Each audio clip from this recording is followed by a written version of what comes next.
പ്രധാനപ്പെട്ട കേന്ദ്ര government തസ്തികകളിലേക്കുള്ള lateral entry നിയമങ്ങളെ വിമർശിച്ച രാഹുൽ ഗാന്ധിക്ക് മറുപടിയുമായി ബിജെപി.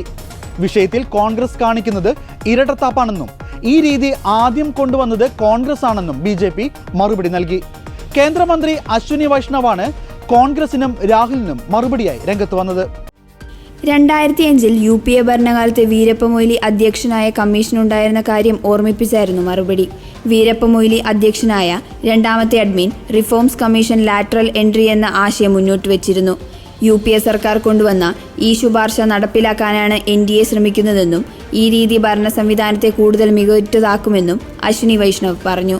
IAS തസ്തികകളെ മോദി സർക്കാർ സ്വകാര്യവത്കരിക്കുകയാണെന്നും RSS വഴി ഉദ്യോഗസ്ഥരെ നിയമിക്കുന്ന പ്രക്രിയയാണിതെന്നുമായിരുന്നു ലാറ്ററൽ എൻട്രിയിൽ രാഹുൽ ഗാന്ധിയുടെ വിമർശനം. UPSC വഴി ഉദ്യോഗസ്ഥർ നിയമിതരാകേണ്ട ജോയിന്റ് സെക്രട്ടറിമാരുടെയും ഡയറക്ടർമാരുടെയും ഡെപ്യൂട്ടി സെക്രട്ടറിമാരുടെയും സ്ഥാനങ്ങളിലേക്കാണ് ലാറ്ററൽ എൻട്രി വഴി നിയമനം നടത്താൻ കേന്ദ്ര സർക്കാർ തീരുമാനിച്ചത്. ഇതിന്റെ നടപടിക്രമങ്ങൾ കേന്ദ്ര സർക്കാർ കഴിഞ്ഞ ദിവസം ആരംഭിച്ചിരുന്നു.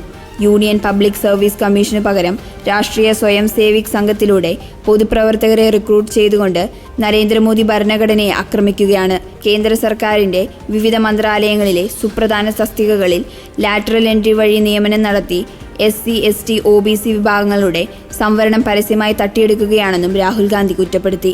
IAS ഉദ്യോഗസ്ഥർ നിയമിതരാകേണ്ട തസ്തികകളിൽ ഇത്തരത്തിൽ കരാർ നിയമനം നടക്കുന്നത് UPSCക്ക് തയ്യാറെടുക്കുന്ന പ്രതിഭകളായ യുവാക്കളുടെ അവകാശങ്ങൾ കവർന്നെടുക്കലാണെന്നും രാഹുൽ കുറ്റപ്പെടുത്തി.